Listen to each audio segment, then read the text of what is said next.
With the World Series wrapped up and in the books, it's now time for the season of hope and sometimes delusion. Free agency is in its initial stages, as is the trade market. The Chicago White Sox have some internal decisions that need to be made soon, and those moves could shape the offseason.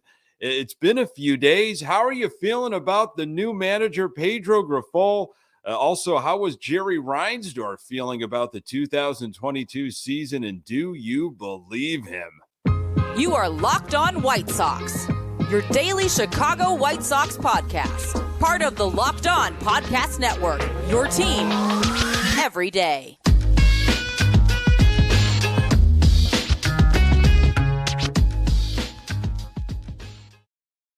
Hey, Sox fans, welcome to Locked On White Sox. Thank you for making Locked On White Sox your first listen each and every day. We're free and available on all platforms. Follow us on Twitter at Locked On Sox. Also, subscribe to our YouTube channel. Just search Locked On White Sox. Hey, I'm your host, Nick Morawski, a lifelong diehard Chicago White Sox fan, recording this podcast just blocks from the ballpark in beautiful Bridgeport. You can find me on Twitter at Nick_GGTB. Really appreciate you letting me steal some of your time to talk off-season White Sox. Locked On White Sox is part of the Locked On Podcast Network, your team every day. It looks like the White Sox are getting a new hitting coach. Pedro Grifol speaks analytics. Will Josh Harrison be back? How about Jose Abreu? And 'tis the season for teams to make a big splash. You had a weekend to process the Pedro Grifol hire. How are you feeling? Has anything changed? Have you maybe decided to get those season tickets after all? I don't know. I'm still a little on the fence, still a little confused. I've read a ton of articles, tried to take in as much as he has said and what Rick Hahn has said. Again, he won me over with the press conference. That was great. Can he get the players to buy into this message? We won't know that for a while. World Series has wrapped up. Houston wins again. And boy, it seems like they are going to be a force for a while. White Sox open up the 2023 season in Houston on March 30th. So we will get a up close and personal look at what they're bringing to the table next season. MLB offseason now has begun. Officially, a lot of dates to discuss. Free agency has started for all MLB teams, but essentially with really just their own players right now. Players, of course, become free agents the day after the World Series ends. Players cannot sign with a new team until 5 days have passed from the conclusion of the World Series. So negotiations can go on. However, that 5 day window is for a team to try to work out a deal with their own players. So you got Thursday, November 10th at 5 p.m. Eastern. Teams will have to make a qualifying offer to their free agent. This was a situation last year with Carlos Rodon.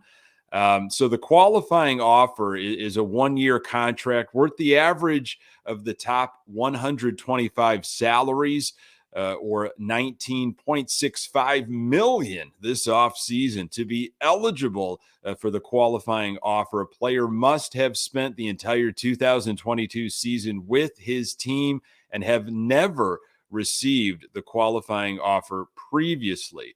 So once the exclusive negotiation period ends, then free agents are truly free. They can negotiate and sign with any team of this date.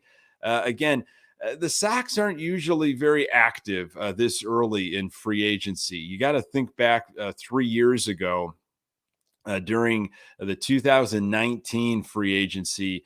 Sox made that big splash, signing Yasmani Grandal November 21st. So we're a few weeks away, and that was very early for the Sox. So we'll see what happens. Trades right now, trades are good to go. They can happen. We can see trades, right now. Trade market opened after Houston won the World Series. And then you got to think about at this time the options, both player and team. White Sox have some of that going on. Within 5 days of the World Series ending, decisions need to be made on options. So, what does that mean for the White Sox? White Sox free agents, of course, Jose Abreu. He made $19.6 million in 2022.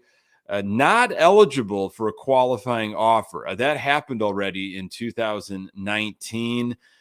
John Heyman, MLB insider for MLB Network, he was on 670 The Score Friday.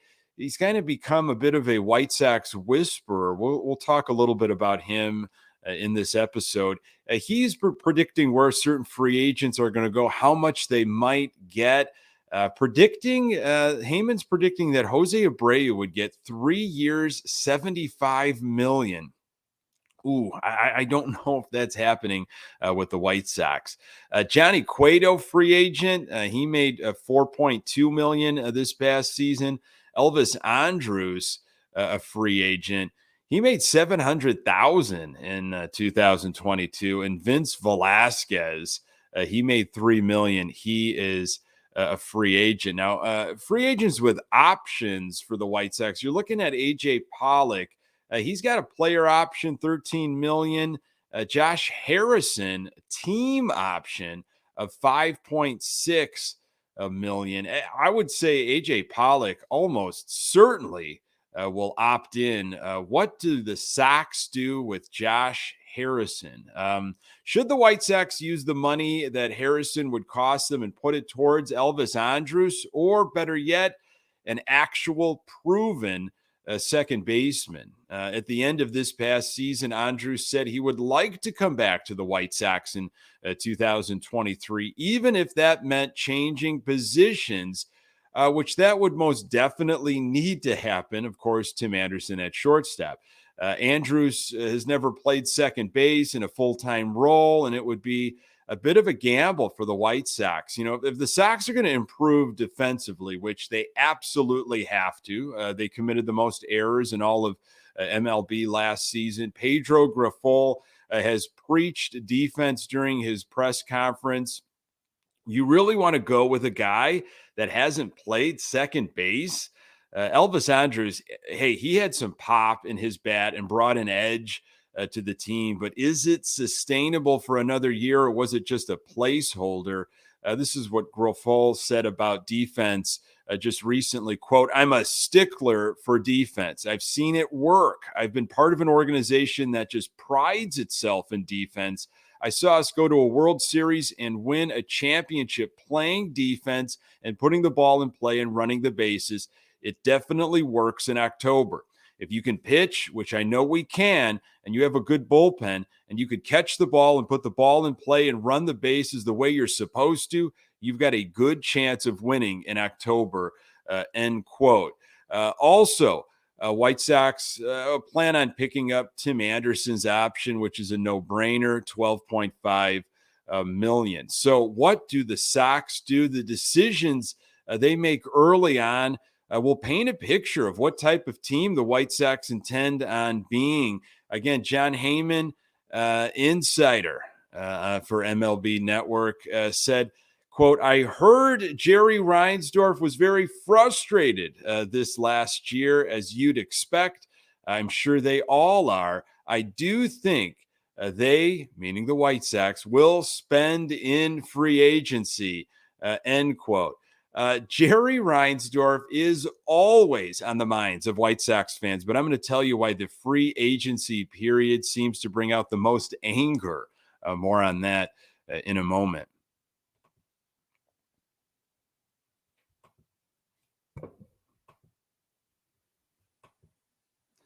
BetOnline.net is your number one source for betting football and the start of the new basketball season. Find all the latest player developments, team matchups, news, podcasts, and in-depth analysis on every game. And as always, BetOnline remains your continued source for all your sports wagering information with live betting and up-to-the-minute scores for every sport out there. The fastest and easiest way to check in on all your favorite games and events, including MLB, MMA, boxing, and golf. Head to the website today or use your mobile device to learn more. Bet online where the game starts.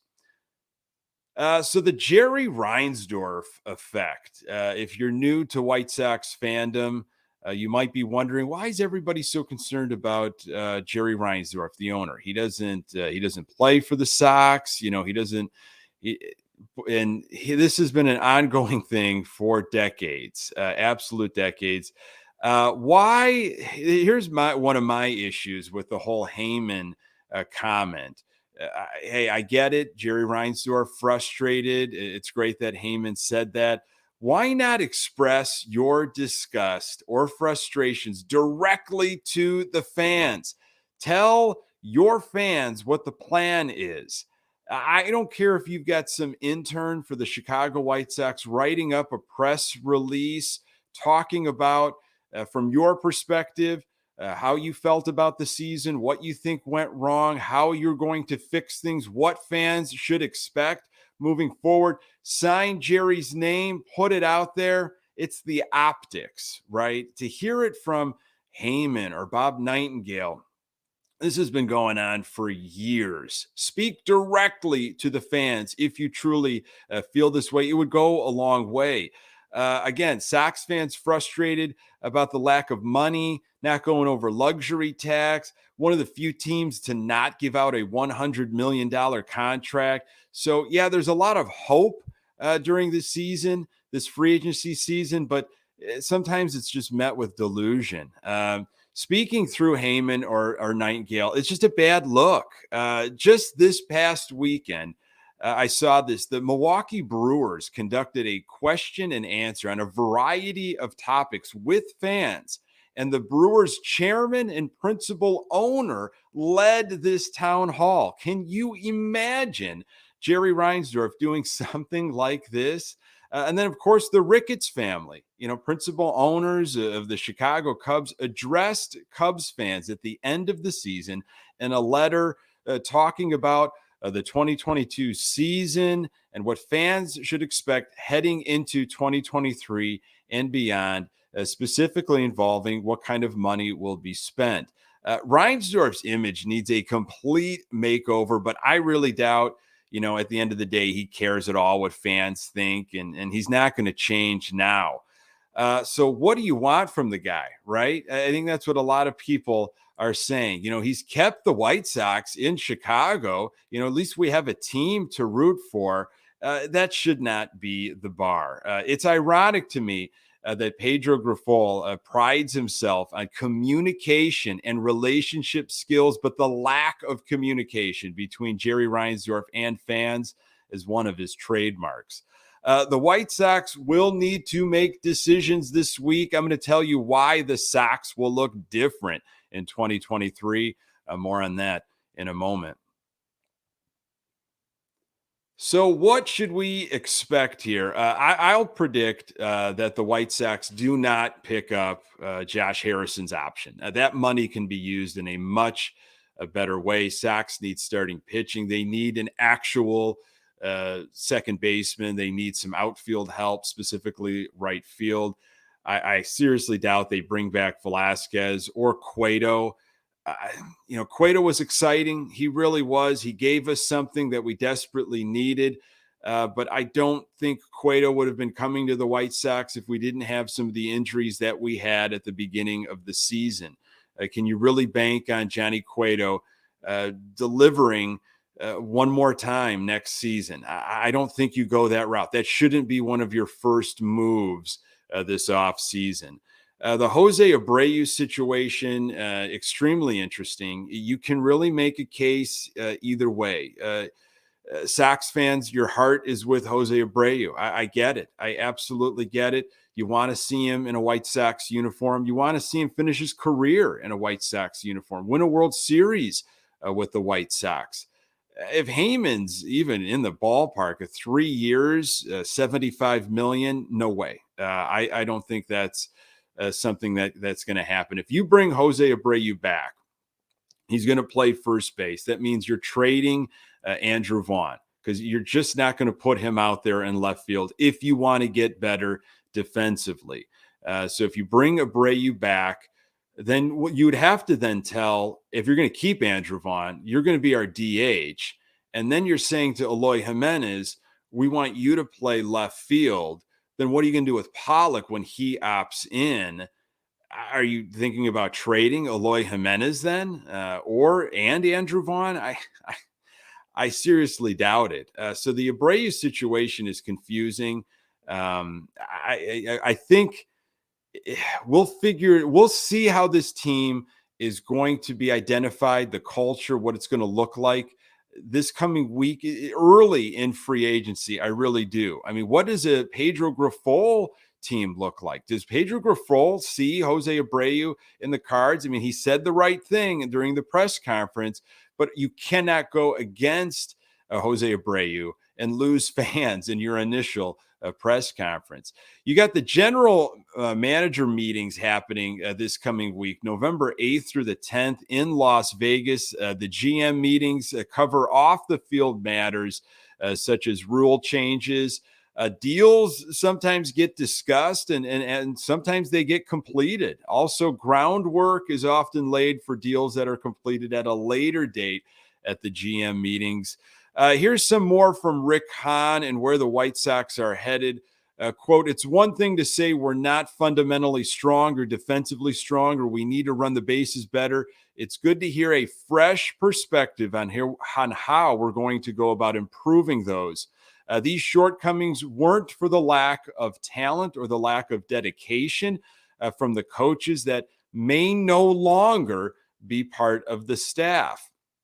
Hitting coach in particular, there comes a point when you need to make a change in that regard, despite past success and talent of the individual, just because the message isn't getting through anymore. Coming up with different ways to address that and to deliver a solid message, whether it's tweaking the message or tweaking the drills and the prep work and how we prepare for an opponent. It was good to get fresh perspectives on that as well. So according to sources, Mike Tosar will be the next hitting coach for the Chicago White Sox. Tosar joined the Royals as special assignment hitting coach in 2020. Prior to that, he was an international scout with the LA Dodgers from 2012 to 2019. This is Pedro Grifol on offense. Quote, they're going to understand what horizontal movement is, release point, release height. Those are the things that we were doing in Kansas City that I strongly believe in. Once we understand that language and we know how to attack those areas, it's just going to prepare us. It's going to better prepare us to have good at-bats, which is the most important thing. These guys are so talented and they're so capable of doing special things at the plate. Whether it's Moncada going back to walking 80 times, that's special. That's a high on base, and that's guys getting on base. So whatever it takes, we're going to address all this stuff. We're going to introduce new things to them, and we're going to hold each other accountable to make sure these things are executed. The White Sox are truly headed in a new direction. Folks, thank you so much for making this podcast part of your daily routine. You can find the Locked On White Sox podcast absolutely everywhere you find your podcasts. We're on Twitter at Locked On Sox. You can find me on Twitter at Nick_GGTB. Thanks for making Locked On White Sox your first listen. For your next listen, check out the Locked On Sports Today podcast, the biggest stories of the day, plus instant reactions, big game recaps, and the take of the day. Available on the Odyssey app, YouTube, and wherever you get your podcasts. Coming up on the next episode, I'll continue to examine off-season White Sox scenarios as the Sox go full steam ahead with the Pedro Grifol era. Really appreciate you making time for the Locked On White Sox podcast. I'm Nick Morawski. Until next time, Go Sox.